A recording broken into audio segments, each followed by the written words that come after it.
Lupton. There you go. Show Richmond reading.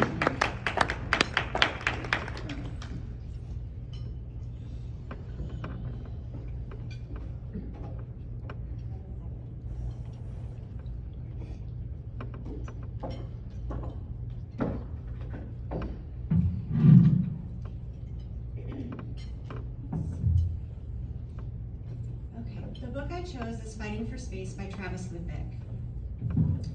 Fighting for Space 2018 tells the story of a city plagued by death and destruction, caused by decades of addiction, poverty, and homelessness, and the small band of addicts that had enough and chose to fight back against impossible odds.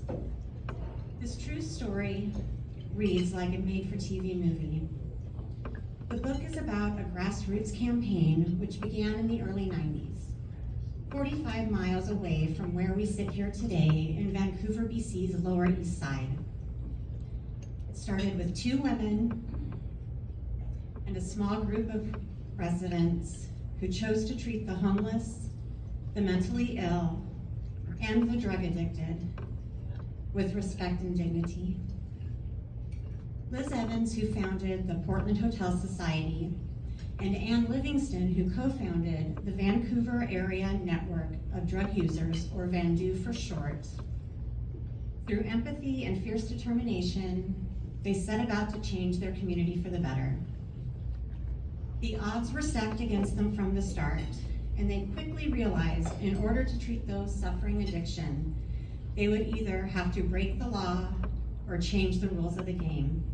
Well, they did both, eventually earning themselves a seat at the table and giving addicts a voice and setting policies that affect them most of all.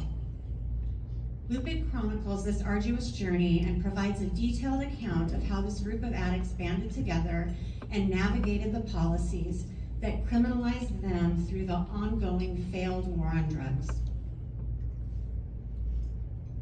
Throughout the chapters, we see Lupick's skill as an award-winning journalist and his attention to detail as he highlights the amazing triumphs as well as the abject failures of this unlikely band of heroes.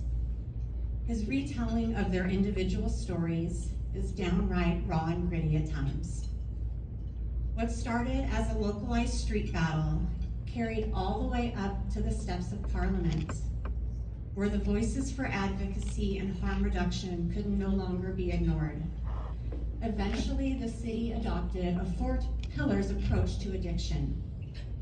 Health authorities and law enforcement would work together.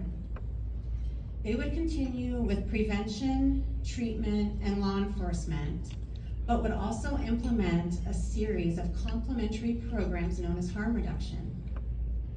Simply stated, harm reduction is a set of practical strategies and ideas aimed at reducing the negative consequences associated with drug use. The bottom line is keeping people alive, providing a pathway of hope until treatment and recovery are possible. So chapter 1, Toledo, Ohio. It took me a moment to realize why the history of Vancouver's Lower East Side starts in 2014 Middle America with a man named Matt Bell. The all-American boy, great family, straight-A student, full-ride sports scholarship, hurt his shoulder playing baseball. They gave me 90 Percocet, he said, and that's all she wrote. When we first meet Matt, he is waking up from a 5-day coma, having overdosed on heroin. How does this happen?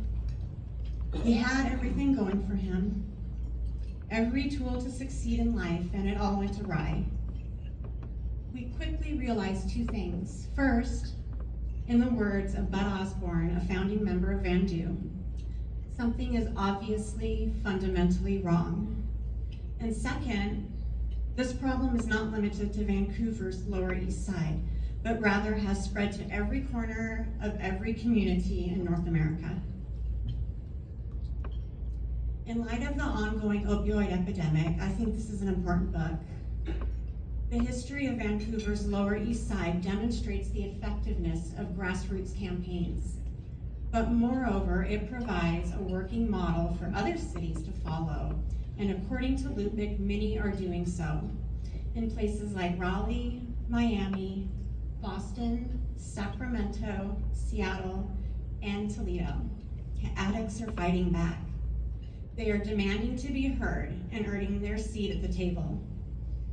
We are fighting for harm reduction. We are fighting for space. Thank you.